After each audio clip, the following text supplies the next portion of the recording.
Hello students, I hope that you all are fine in doing your work. Today we are going to begin with the question answers of our lesson 5, Should Wizard Hit Mommy? Written by John Updike. Here we are doing the frequently asked question from this lesson.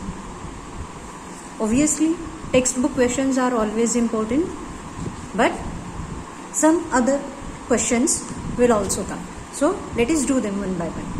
Question 1. Who is Jo and how does she respond to her father's storytelling?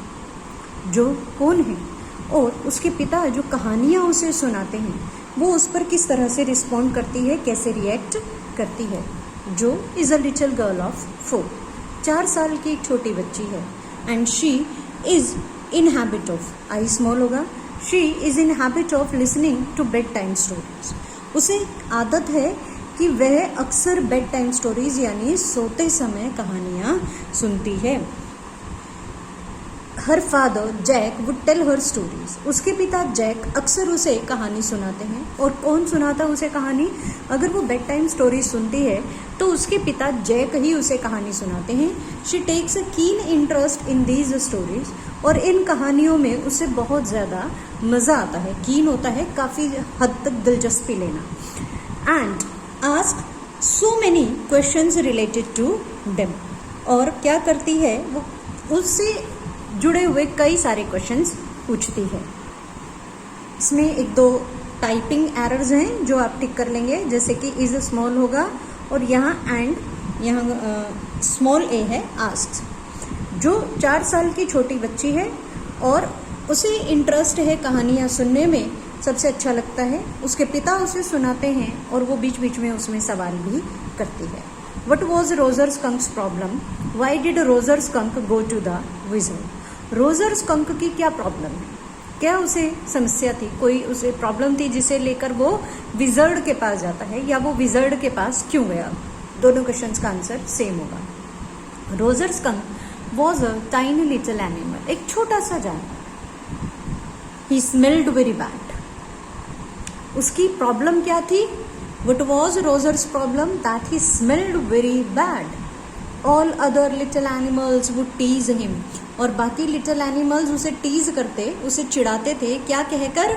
Roger stinky skunk. उसे Roger stinky skunk कहकर वो चिढ़ाते थे. No animal would play with him. कोई भी जानवर उसके साथ खेलता नहीं था. So he went to the wizard to get his problem solved. ये उसकी प्रॉब्लम थी. That he smelled very bad. उसको बैड स्मेल से प्रॉब्लम नहीं थी, बट उसकी प्रॉब्लम ये थी कि उसे चिढ़ाया जाता था ये कहकर रोजर स्टिंकी स्कंक, और कोई उसके साथ खेलता नहीं था. इसीलिए he went to the wizard. What is the moral issue that the story raises? Text book में पहला क्वेश्चन है, what is the moral issue that the story raises? क्या मोरल इशू है इस कहानी में जो बताया गया है?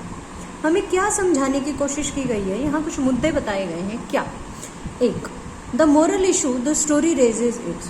जो रेज करती है ये कहानी, वो उठाती है मुद्दा, ये क्वेश्चन की line as it is, whether children have a right to improve themselves against their parents will. क्या बच्चों के पास एक अधिकार है कि वो अपने माता पिता के विरुद्ध जाकर, विल मतलब इच्छा, जो उनके पेरेंट्स की इच्छा है अगर उसके विरुद्ध जाकर, यानी जैसा वो चाहते हैं वैसा ना करके वो स्वयं को इम्प्रूव कर लें, कुछ और करें माता पिता की इच्छा के विरुद्ध, और शुड दे फेथफुली ओबे देयर पेरेंट्स, या उन्हें चुपचाप अपने माता पिता की बात माननी चाहिए. ये कैसे बताया गया? Roger Skunk smelled very bad. Roger Skunk, ये प्रॉब्लम हमें पता है, but his mother did not let him change to the smell of roses. बहुत सारे ऑब्जेक्टिव टाइप क्वेश्चंस कवर हो गए हैं इसमें, जैसे कि what smell did Roger Skunk change to? He change to smell of roses. अब मदर स्कंक को अच्छा नहीं लगा कि वो रोज की तरह स्मेल करे. ये प्रॉब्लम थी, यही इशू यहाँ रेज किया गया है. मदर स्कंक को तो अच्छा नहीं लगा कि वो रोज की तरह स्मेल करे, लेकिन रोजर की प्रॉब्लम ये थी कि कोई और उसके साथ खेलता नहीं था. इसीलिए उसने सोचा कि स्वयं को बदला जाए, एक बदबू को खत्म करके गुलाब की तरह खुशबू वो चाहता था। लेकिन उसकी मदर को ये अच्छा नहीं लगा और उसने उसे वापस बैड स्मेल करा दिया। एक और दूसरा मुद्दा भी है यहाँ कि इंसान को अपने गुण, अपने ट्रेड्स किसी और के लिए नहीं बदलने चाहिए। कि दूसरे अगर डिसलाइक करते हैं उस चीज़ को और आपकी पहचान है वो, जैसे बैड स्मेल, ऐसा नहीं है कि कोई गलत काम करता है और दूसरों को अच्छा नहीं लगता तो वो बदले ही नहीं, वो तो बुरा ही रहे, नहीं। यहाँ क्या बदलने की बात की गई है, वो उसकी पहचान है, उसकी बैड स्मेल। अब वो उस चीज़ के लिए जाने जाते हैं, वो उसे ना बदले। तो यहाँ ये मॉरल इशू रेज किया गया है, जैसे कि जैक के थ्रू भी बताया गया कि जैक को नहीं पसंद था कहानी का अंत बदलना। वो अपने पेरेंट्स का हमेशा एक ओबीडिएंट बेटा रहा, वो चाहता था कि उसके बच्चे भी वैसे ही हों। इसीलिए ये मॉरल इशू यहाँ उठाया गया। क्या माता पिता की इच्छा के विरुद्ध जाकर वो स्वयं को इम्प्रूव नहीं कर सकते? इसलिए हमने यहाँ वर्ड यूज किया है improve, not change. How did Joe want the story to end and why? The most important question of this lesson. Joe wanted that mother skunk should be hit for not understanding her son's problem. वो चाहती थी कि mother skunk पर को hit किया जाए। Wizard को जैसे मदर स्कंक ने अम्ब्रेला से उसके हेड पर हिट किया, विजर्ड भी मदर स्कंक को उसी तरह से हिट करें। और क्यों करें? For not understanding her son's problem, कि वो अपने बेटे की समस्या समझ ही नहीं रही है। उसके बेटे की क्या प्रॉब्लम है कि he smelt bad and other animals teased him and they would not play with him, but mother skunk is not ready to understand that. She is a small girl of 4। और ऐसा क्यों? क्योंकि वो 4 साल की छोटी बच्ची है। She can not understand the harsh realities of life.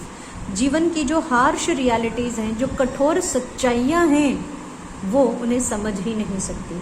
She lived in her own world of imagination and fairies. वो रहती है अपनी ही दुनिया में, इमेजिनेशन की, कल्पना की दुनिया, काल्पनिक दुनिया, और फेरीज, परियों की दुनिया में रहती है। That is why she wanted that Roger skunk should smell like roses only. वो ये चाहती है कि रोजर स्कंक सिर्फ और सिर्फ रोज की तरह ही स्मेल करता रहे।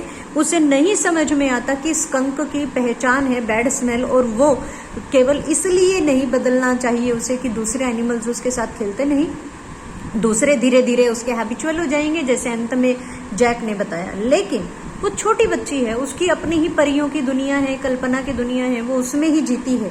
उसे नहीं समझ में आता जीवन की सच्चाई, तो वो ये चाहती थी that mother Skunk should be hit. Why did Jack find himself caught in an ugly middle position? Text book का क्वेश्चन है। जैक को लगता है कि वो मानो एक मिडल पोजिशन में फंस गए हैं। क्या? Jack told Joe story. Jack ने जो को एक कहानी बताई in which Roger skunk's mother hit the wizard for without any reason. बिना किसी कारण के विजर्ड के सिर पर उसने मारा। वो वैसे भी तो बोल सकती थी। She wanted that wizard should hit the mommy in return. वो ये चाहती थी कि विजर्ड भी उस मदर स्कंक को बदले में वापस से हिट करे। क्यों? क्योंकि उसकी तो कोई गलती नहीं थी। But Jack did not want to do so. लेकिन जैक तो ऐसा नहीं करना चाहते थे। He wanted that his children should obey him without any question. वो ये चाहते थे कि उनके बच्चे भी उनकी तरह ही, जैसे उन्होंने अपने माता पिता की बात मानी, बिना किसी सवाल जवाब के उन्हें फॉलो करें। This made him feel that he was caught in an ugly middle position या अगली सिचुएशन। ये टेक्स्ट बुक में जो भी वर्ड है आप वहाँ पर लिख सकते हैं। इसीलिए उसे लगा कि वो एक दुविधा में फंसे हुए हैं। तो ये दुविधा थी, ना तो जैक ही स्टोरी बदलने को तैयार थे और ना ही जो समझने को तैयार थे। Why does Jack insist that it was the wizard that was hitted not the mother? Jack क्यों इस बात को इंसिस्ट कर रहे थे कि विजर्ड को ही हिट किया जाना चाहिए, ना कि मदर को? Jack said that mothers are always right. Jack ने कहा कि मदर हमेशा ठीक ही होती हैं, वो कभी अपने बच्चों का गलत नहीं चाहती। They know what is right and what is wrong for their kids. वो जानती हैं उनके बच्चों के लिए सही और गलत क्या है। Jack had been an obedient son, और दूसरी तरफ जैक की अपनी भी एक दिक्कत है, समस्या है। वो क्या कहता है, वो महसूस करते हैं कि वो हमेशा एक खुद आज्ञाकारी बेटे रहें, and he was proud of that submission, और उन्हें गर्व है इस बात पर कि उन्होंने ऐसा किया। सबमिशन होता है चुपचाप कोई स्वीकार कर लेना। ही wanted that his children should agree with him without any question, और यही वो चाहते थे। देखो हमने लाइन रिपीट की है, ओबे या अग्री, कोई भी वर्ड लगा लें बिना कोई सवाल जवाब किए, उसके बाद मान लें दैट इज वाई, इसीलिए he insisted that it was the wizard that was it not the mother, इसीलिए वो एडमेंट हो गए और वो नहीं चाहते थे कि वो इस कहानी का अंत बदलें, ये जानते हुए भी कि जो छोटी बच्ची है वो इन सब चीज़ों को समझ नहीं सकती। ठीक है, अब यहाँ कई सारे ऑब्जेक्टिव टाइप क्वेश्चंस भी इसमें बन गए हैं। रीड इसे अच्छी तरह से करें, write the answers, read it thoroughly so that you can have a good knowledge of this lesson. Thank you.